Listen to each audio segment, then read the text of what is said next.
ils écrivent. Bizarre, un titre qui commence avec « et ».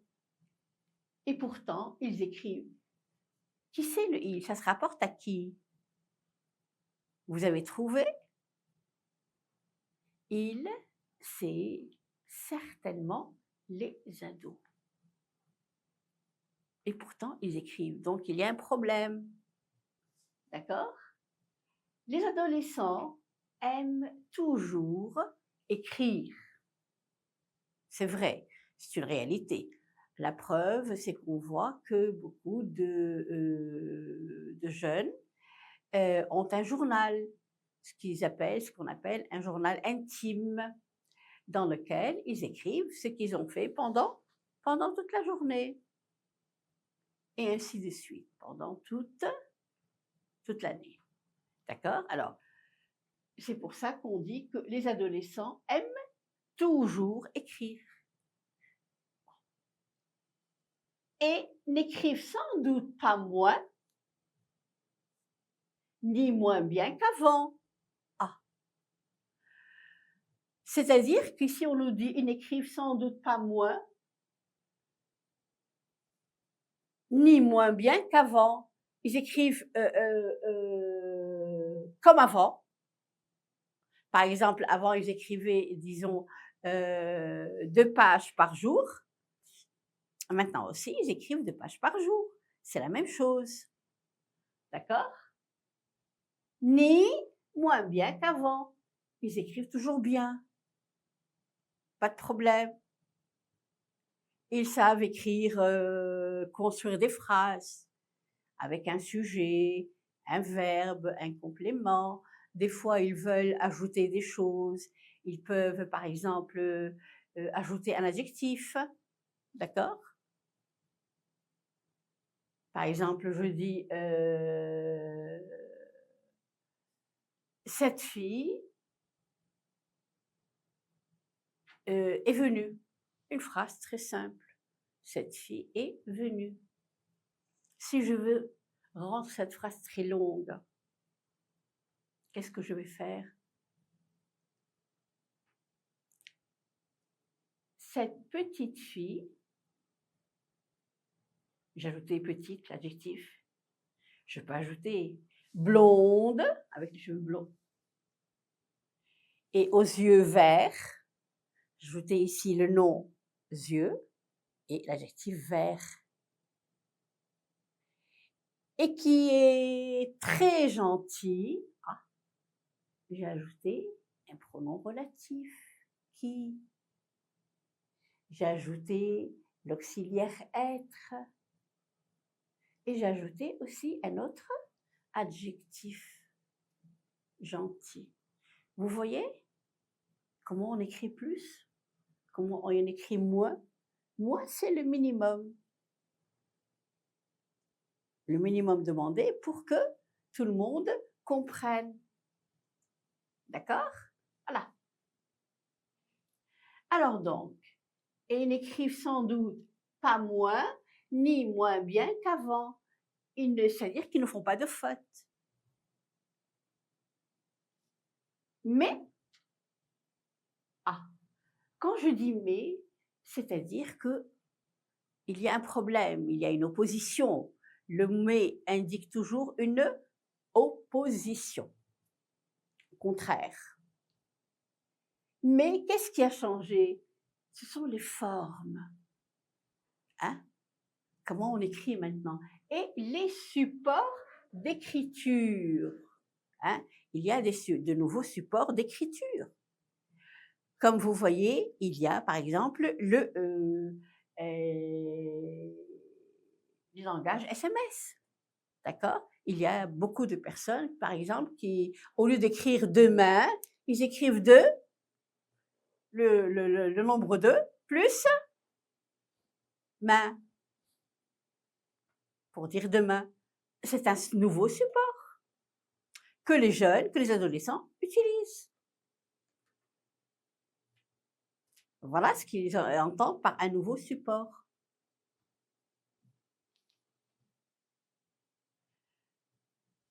se sont diversifiés, ils sont devenus très divers, ils ont changé. Des manières d'écrire différentes. Ah, il y a des manières d'écrire qui sont devenues différentes. Voilà.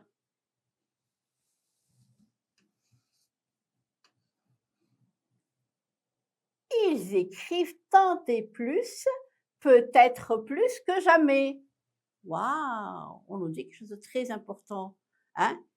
Ils écrivent tant de choses et plus que jamais. Jamais avant, les adolescents n'ont écrit ce nombre d'écrits qu'ils font maintenant. Jamais, parce qu'il n'y avait pas de réseaux sociaux. Très bien, exactement. Il n'y avait pas de réseaux sociaux.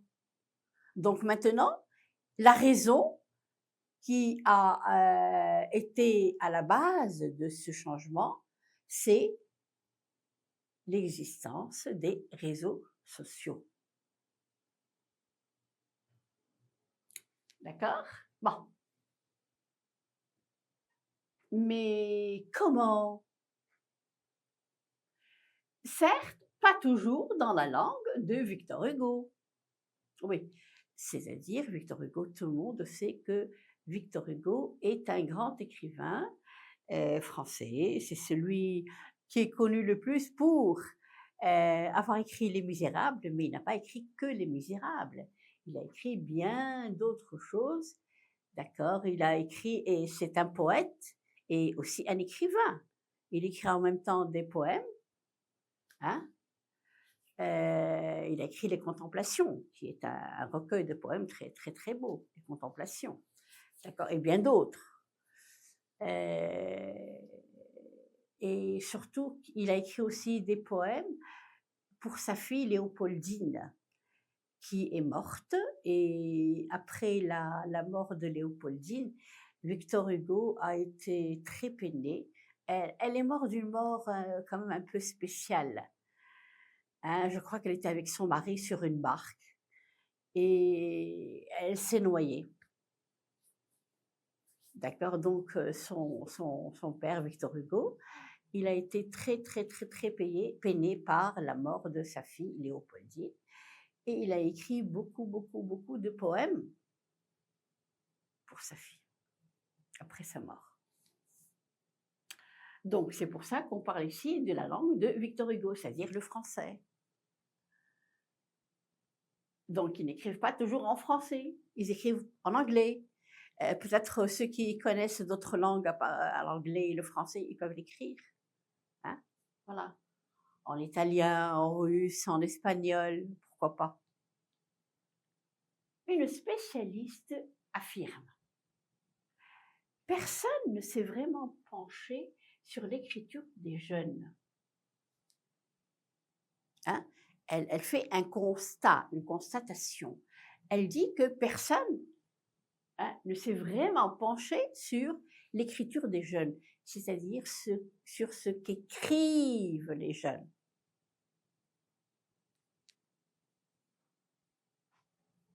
Pourquoi? Tout simplement parce qu'ils ne sont pas publiés. Parce que ça, ce n'est pas des écrits pour être publiés.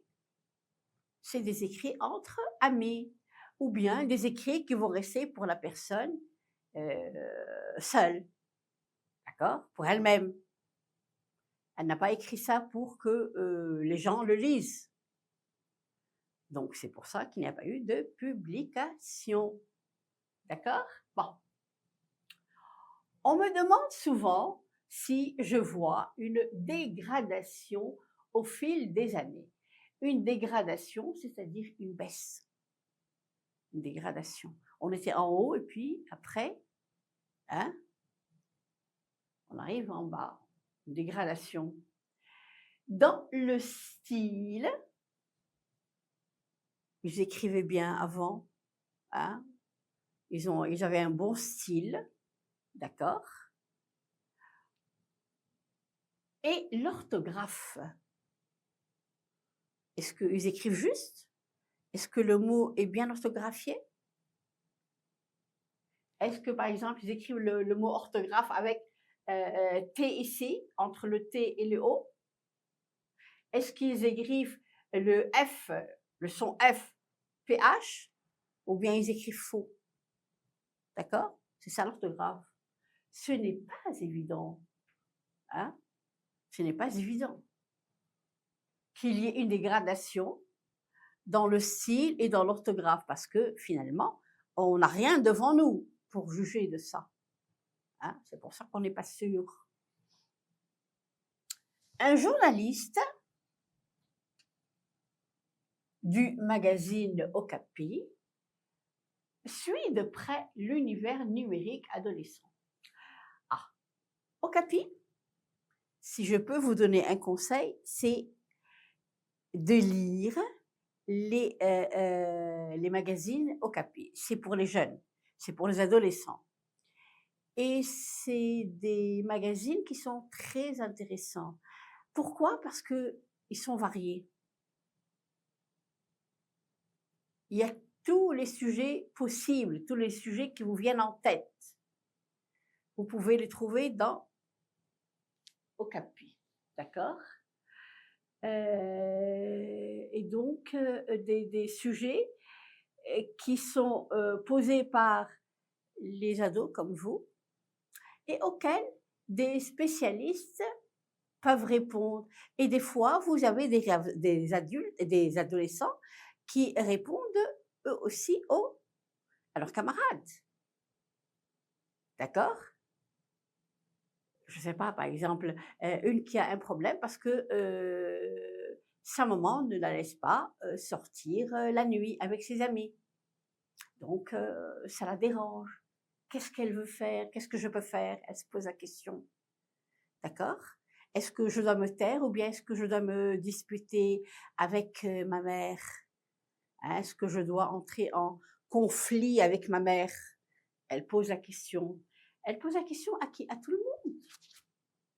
Nous pouvons avoir des réponses, par exemple, de maman, hein, qui peuvent répondre. Nous avons peut-être des réponses d'adolescents comme elle. Et nous pouvons aussi avoir, par exemple, des réponses de spécialistes. D'accord? Qui peuvent donner leur avis.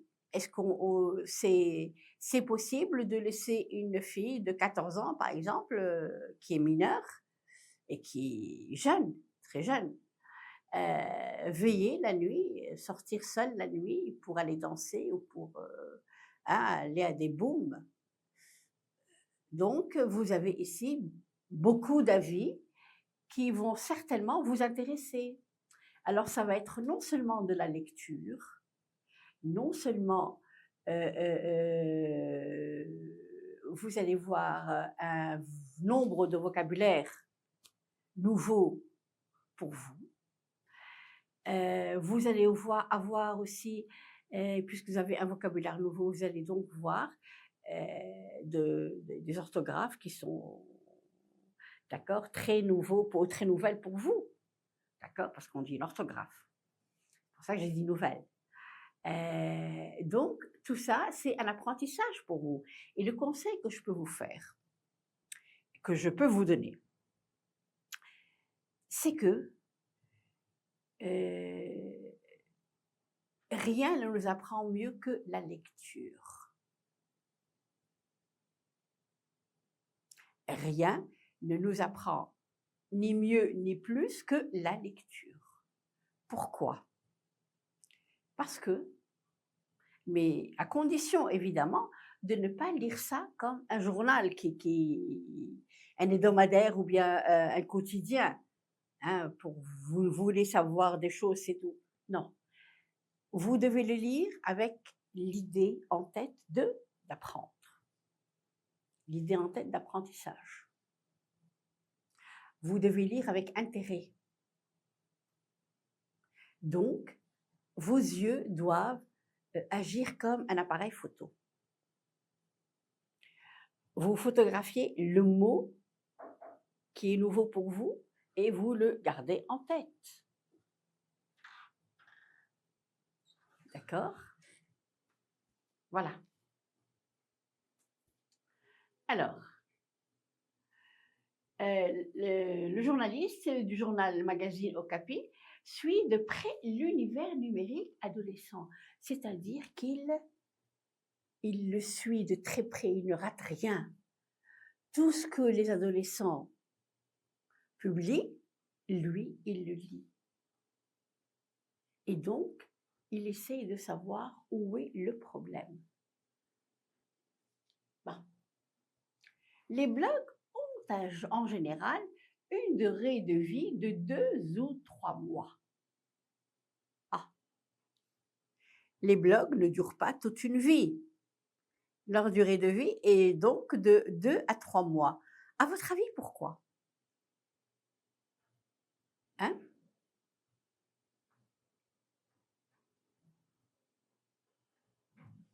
Pourquoi ça ne dure que 2 ou 3 mois? Eh bien, c'est uniquement pour que ces blogs-là soient toujours, je vais utiliser un mot anglais, update, d'accord? Pour que ces blogs-là soient toujours pour nous nouveaux. Je plaisantais, hein? Mais pour qu'ils soient toujours nouveaux pour nous. On ne va pas lire des blogs qui sont passés il y a 2-3 ans. Non, il faut qu'ils soient toujours nouveaux. Parce que plus les blogs sont nouveaux, plus ils sont intéressants. Et plus il y a des gens qui vont les lire. C'est réciproque. D'accord? Et aussi une originalité limitée. Oui, parce que finalement, un blog, c'est quoi? Un blog, c'est un écrit que chacun de nous veut écrire. C'est tout simplement. Qui dit que c'est un blog et que chacun écrit ce qu'il veut, dit qu'il n'y a pas de crédibilité. On ne sait pas si c'est vrai ou pas, on va le croire ou pas. D'accord? C'est ça le problème. On ne sait pas si c'est vrai, ce qu'on a dit est vrai ou pas. D'accord? Et donc, ils ont eu une originalité limitée. Leurs types d'écriture sont très personnalisés. Hein? Ils ont des types d'écriture très personnalisés. Je parle là des adolescents, évidemment. Oui, comme je l'ai dit, par exemple, ils peuvent utiliser des abréviations.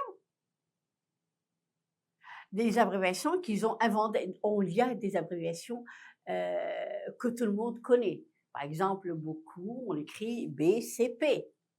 D'accord? Pas de problème. Tout, on écrit de T. D'accord? Mais il y a des abréviations qui ne sont pas communes à tout le monde. Par exemple, on utilise les chiffres romains, hein?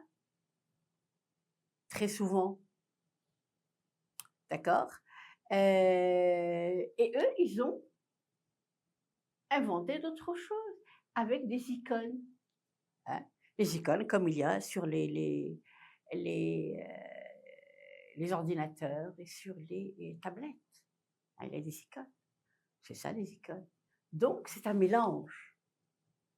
Finalement, cette écriture est un mélange de tout. D'accord? D'accent. Voilà. Et de signes calligraphiques. La calligraphie, c'est l'écriture. Comme vous voyez, la très belle calligraphie arabe. Il y a une très très belle calligraphie arabe qui est incomparable à aucune autre calligraphie. Ouais. Moi, j'aime beaucoup la calligraphie arabe, l'écriture arabe, avec comme des dessins. C'est très beau. Chose qui n'existe pas dans, par exemple, la langue française. et dans la langue anglaise aussi, d'accord? Il y a juste les majuscules, tout simplement, rien d'autre. Mais il n'y a pas de dessin, on n'écrit pas, d'accord? Non, ça ne se fait pas. Enfin, personne ne l'a fait. Eux, ils l'ont fait, d'accord? Ils ont fait parce que il y a des signes calligraphiques et donc ils ont. Ici, on parle de calligraphie, on parle de très belles lettres, hein? Bon. Ils rivalisent dans le ton. Que veut dire rivaliser? Hein? Que veut dire rivaliser? Rivaliser, c'est-à-dire, hein? Un rival, c'est quelqu'un qui veut prendre ta place. C'est ça, un rival. Quelqu'un qui est un concurrent. Voilà. Un rival, un concurrent. Par exemple, on parle de rival pour les femmes. Hein? Elle te dit, ça c'est ma rivale. C'est-à-dire que, hein, ma concurrente. Voilà. En sport, il y a la rivalité dans le domaine du sport. Une concurrence. D'accord? Dans le commerce. Ah oui? Dans je ne sais pas, dans beaucoup de choses, il y a la concurrence et la rivalité. Parce que finalement, qui dit rivalité, dit qu'il y a un essai d'être toujours meilleur, de vouloir faire toujours mieux.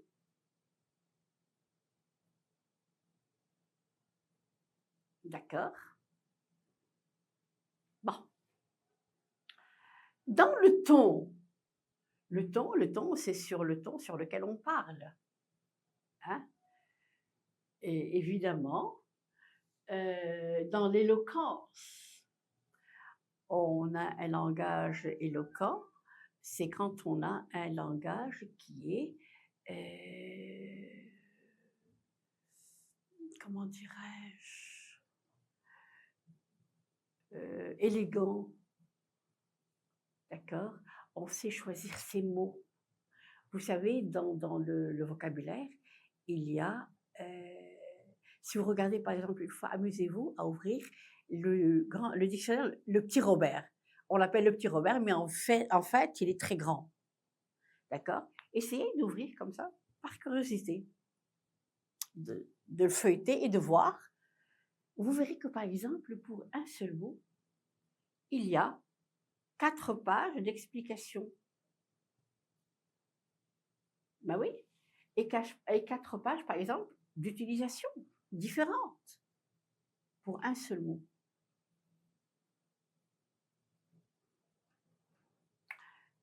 Ça, c'est parce que finalement, le français et les langues nouvelles, disons, pas nouvelles, mais étrangères, le français, l'anglais et tout, ne sont pas des langues très riches.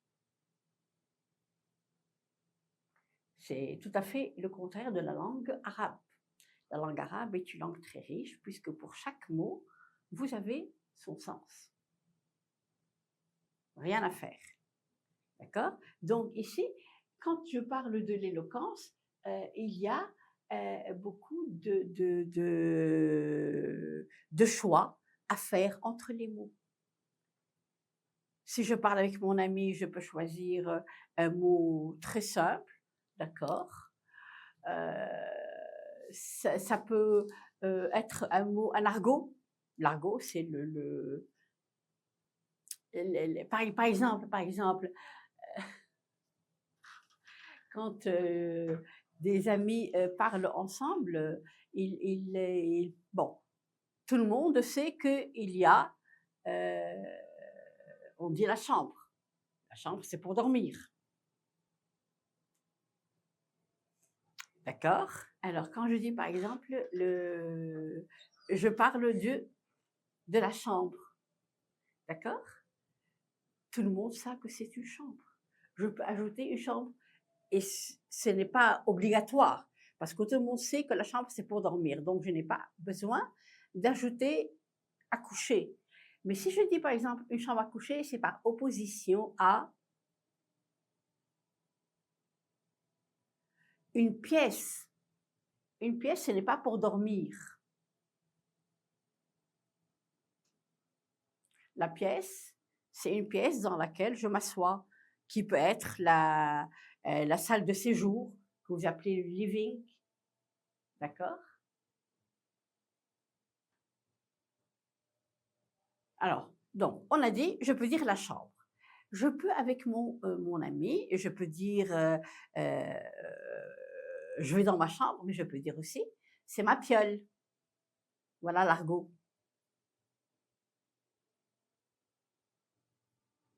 D'accord? Il y a des mots de vocabulaire que je peux dire avec certains et pas avec d'autres. Je ne peux pas, par exemple, écrire le mot piole dans une production écrite. Non.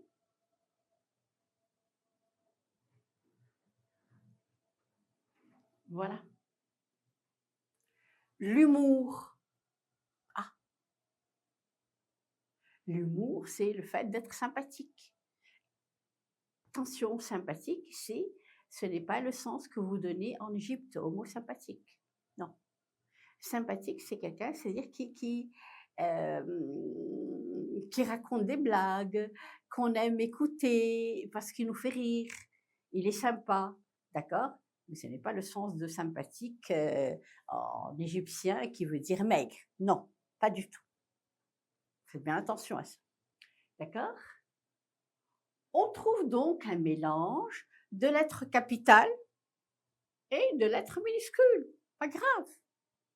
C'est rien. Ça fait même beau. Voilà. Alors que nous, on met les lettres majuscules, d'accord, que en début de phrase, mais aussi, si vous trouvez des lettres capitales, des lettres majuscules au milieu de la phrase, c'est pour deux raisons.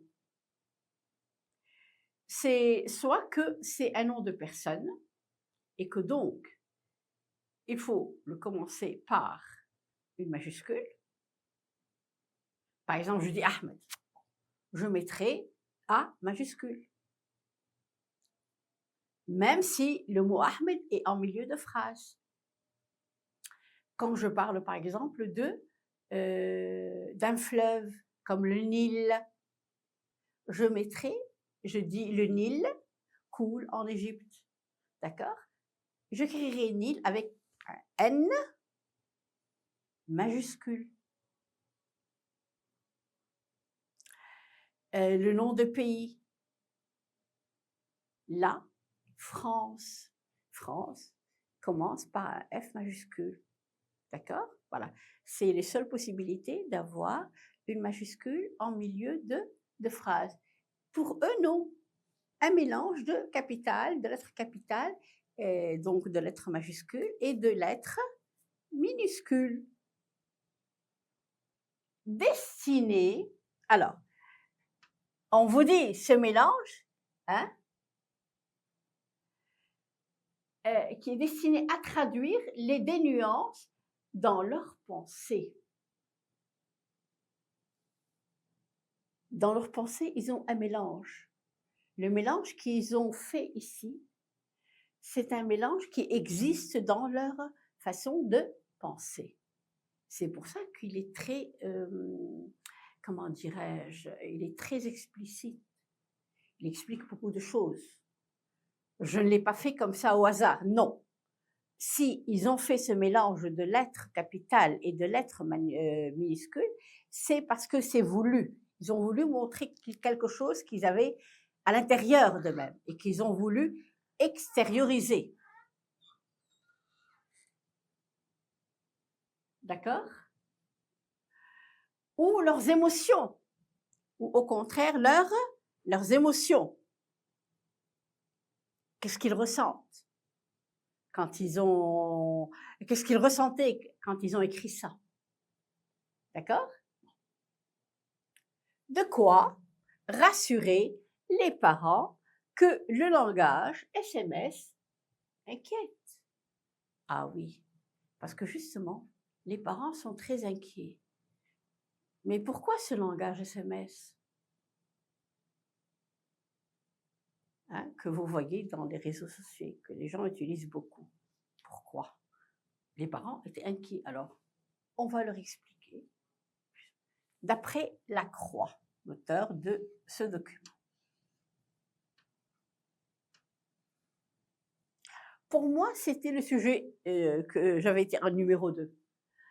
J'ai choisi de parler du sujet numéro 2 qui a pour titre « Et pourtant, ils écrivent ». Nous qui ne savions pas si les jeunes écrivaient encore ou pas, eh ben on nous dit « Non, mais trafic, il n'y a rien, pardon, n'aie pas peur, il n'y a aucun problème. » Et pourtant, ils écrivent. D'après la Croix. Un titre sarcastique. Que veut dire sarcastique?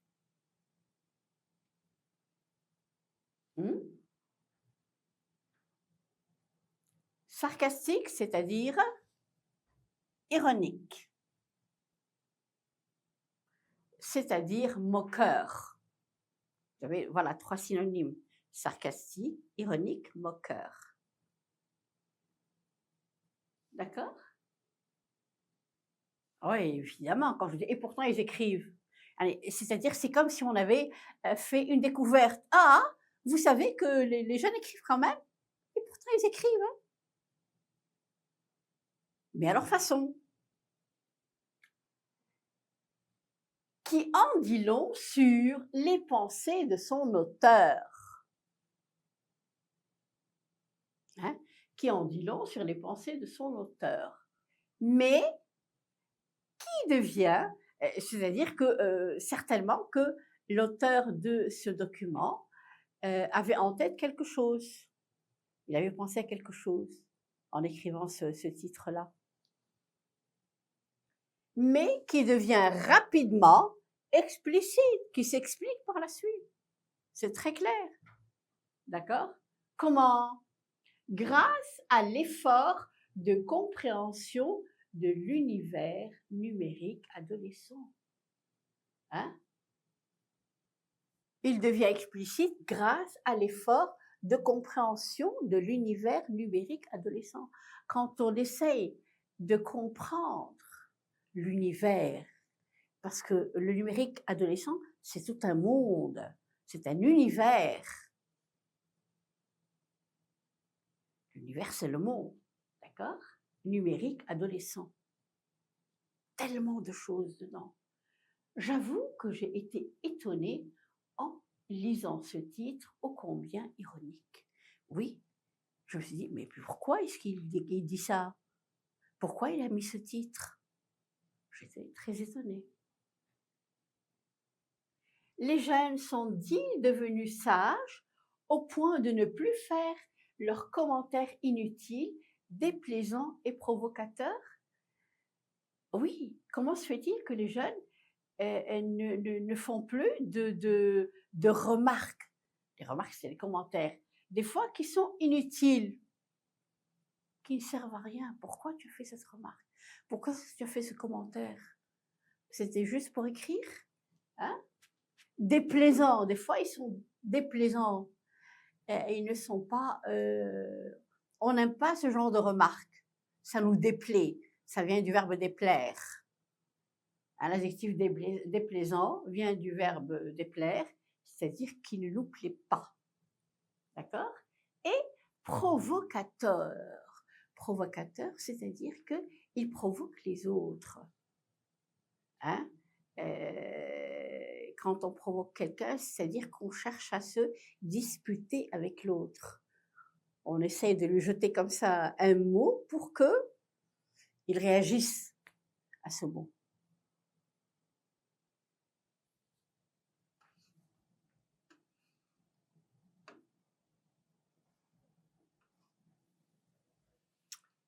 Les jeunes sont-ils devenus inertes devant les aléas de la vie?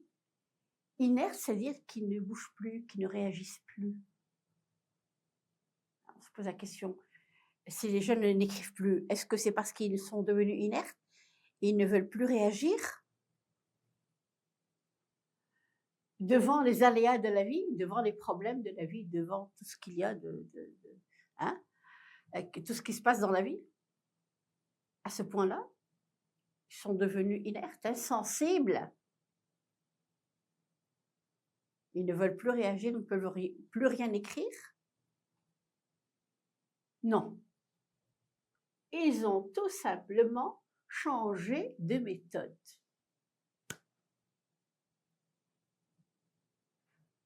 Ils voient tout, ils s'aperçoivent de tout, ils savent ce qui va, ce qui ne va pas, mais ils ne réagissent pas. Ils n'écrivent pas. D'accord? On remarque tout d'abord que les écrits des jeunes sont devenus plus nombreux. Ah, voilà, c'est pour ça.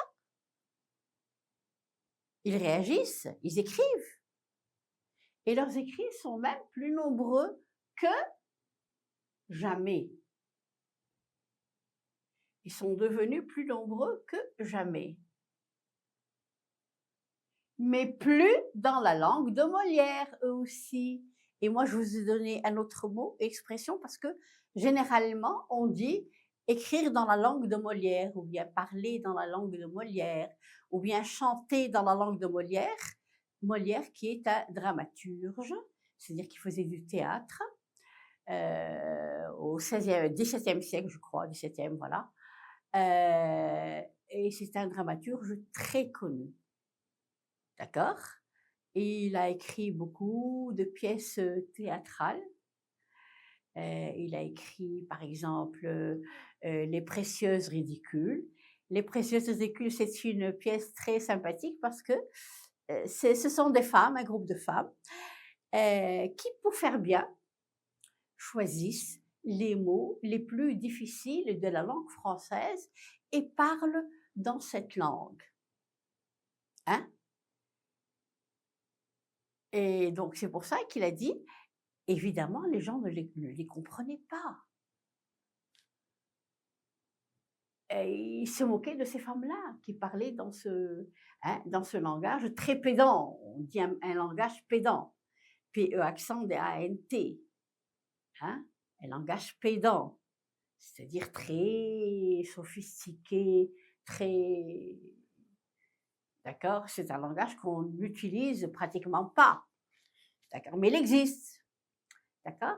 Alors, c'est pour ça qu'on les appelait les précieuses ridicules. Ridicules parce que tout le monde se moque d'eux. Les précieuses parce que ce sont des femmes qui parlent un langage très précieux, très pédant. Voilà. Il a aussi écrit, quoi encore, d'autres pièces, je ne sais pas en tête pour le moment. Le bourgeois gentilhomme, oui. Il a écrit aussi, quoi?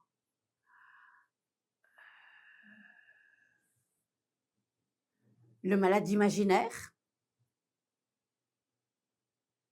Hein? C'est quelqu'un qui s'imaginait toujours malade, qui avait toujours il sentait toujours malade et tout, c'est le malade imaginaire. Et bien d'autres pièces théâtrales.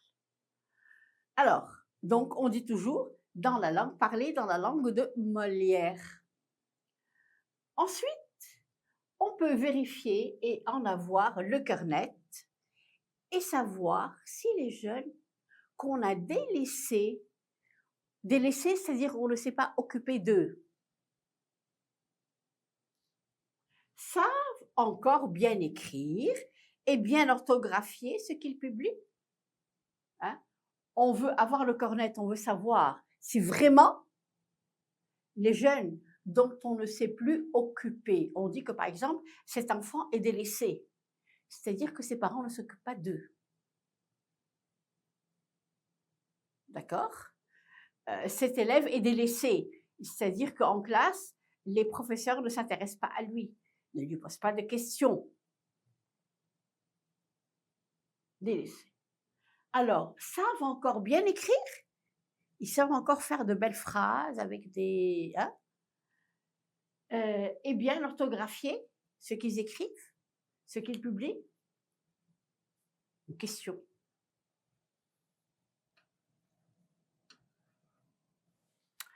Un journaliste qui s'intéresse au monde numérique des ados nous révèle le secret.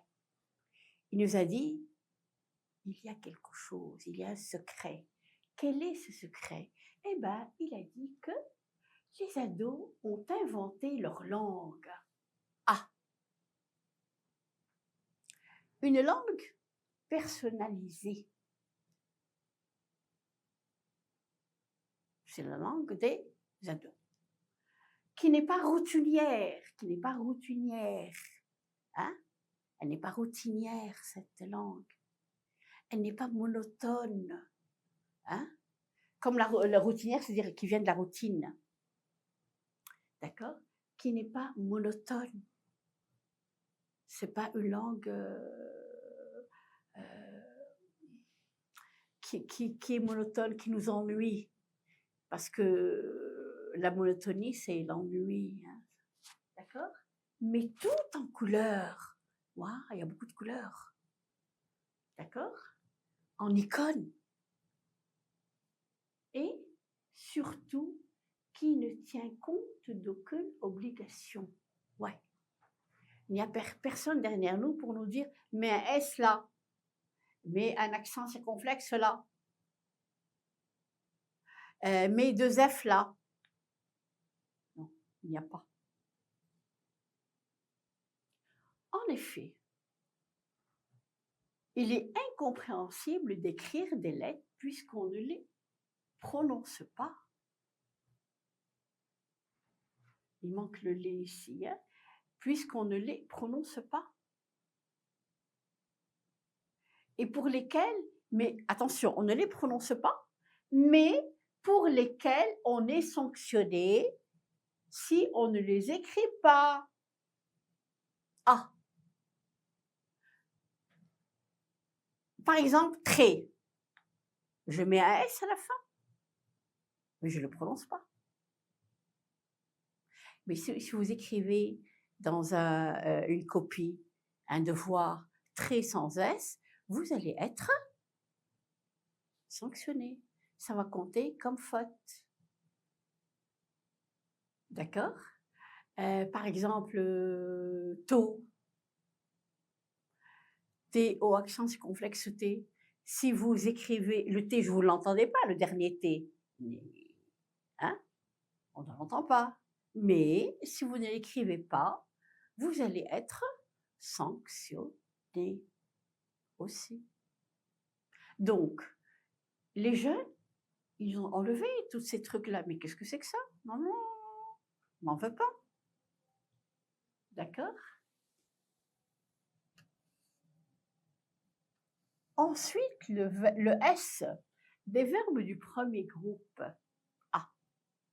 à l'impératif avec tu. Vous savez qu'à l'impératif, c'est le temps que je trouve le plus facile en français. C'est très simple. Vous n'avez même pas besoin de l'apprendre. Le verbe, vous le mettez au présent. Vous prenez le tu, le nous et le vous. Parce que, finalement, l'impératif n'existe que à 3 personnes. Tu, c'est la personne à qui je parle. Donc, je peux lui donner des ordres ou des conseils, parce que l'impératif sert à donner des ordres et des conseils, pardon. D'accord? Je peux utiliser l'impératif pour parler de nous. Quand je dis, allez, sortons. Hein? Sortons. Sortons, c'est un impératif. Je peux donner des ordres ou un conseil à vous. Vous, pluriel. Ici, pour l'impératif, le vous, c'est plutôt pour un pluriel. Parce que je ne peux pas donner à une personne qui est plus âgée que moi, qui a un poste supérieur au moi, lui donner des ordres. Je ne peux pas donner des ordres à mon patron, à ma directrice. D'accord? Donc ici, essayez de travailler, même la grammaire, de la travailler intelligemment. D'accord? Je peux lui donner des conseils, oui. Je peux lui dire, par exemple, à ma directrice qui est malade, je peux lui dire: «Prenez votre médicament, c'est l'heure». Hein? Mais d'accord? Donc, ce sont les 3 seules personnes que vous trouverez à l'impératif. Vous savez qu'à l'impératif, on enlève les pronoms sujets. On enlève le tu, on enlève le nous, on enlève le vous. D'accord? Vous avez par exemple prendre, prends, prenons, prenez, tout simplement. D'accord? Alors, je retourne ici à mon S pour les verbes du premier groupe. Quels sont les verbes du premier groupe? Eh bien, les verbes du premier groupe, ce sont les verbes qui sont terminés par ER, sauf, écoutez bien, sauf aller. Aller se termine par ER, mais ce n'est pas un verbe du premier groupe. D'accord? Mais le verbe aller ici,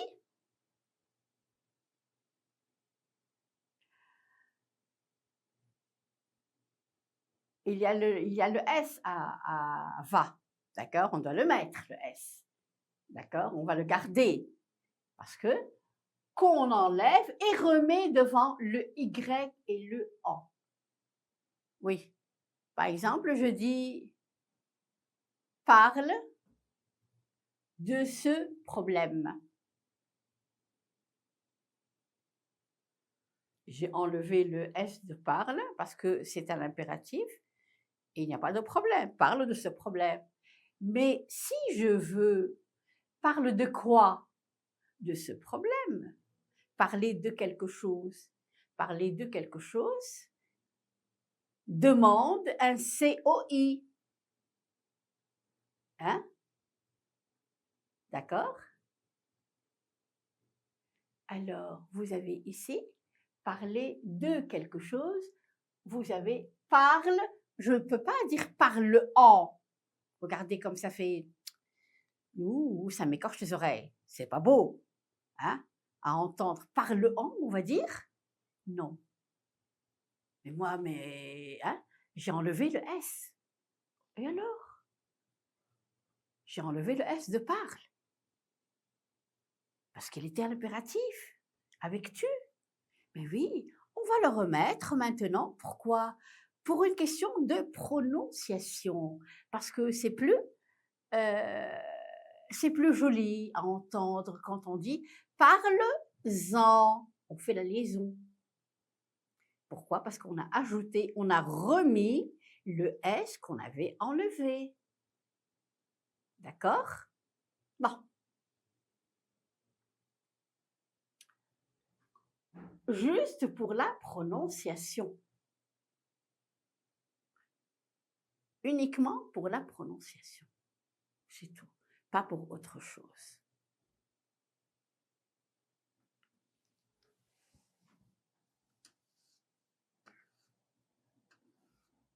Alors les jeunes, ils ont dit, non, moi je n'ai rien à faire. Pourquoi est-ce que je vais mettre une lettre et l'enlever et après la remettre? Je n'ai pas besoin de ça. Toutes ces choses inutiles qui compliquent la langue, ils l'ont enlevée et ils ont fait leur langue. Et c'est leur droit. Pour ma part, je pense que les jeunes qui ont, il y a quelques années, inventé le verlan. Oui, il y a quelques années de ça, les jeunes ont inventé le verlan. Le verlan, c'est une langue que les jeunes avaient utilisée et avaient inventée. Ils disaient les mots à l'envers. Le mot, on l'écrit comme ça, mais eux, ils les lisaient à l'envers.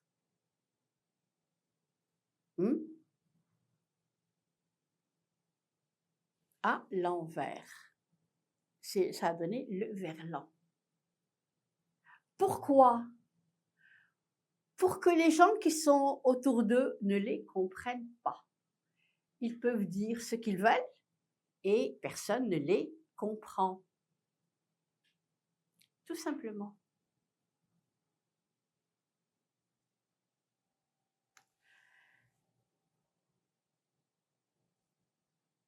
Pour parler sans être compris par les adultes, on fait mieux de nos jours. Ils ont fait mieux de nos jours. Quelque chose de plus intéressant. Ils ont créé une langue simplifiée, voilà, une langue plus simple que la nôtre, qui est faite d'icônes, qui a même attiré les adultes. Même les adultes maintenant, moi des fois, c'est vrai, je l'avoue, des fois j'utilise des choses que j'ai prises chez les ados. Pourquoi pas? Alors, pourquoi en vouloir toujours aux jeunes? C'est la question que je me pose. Merci.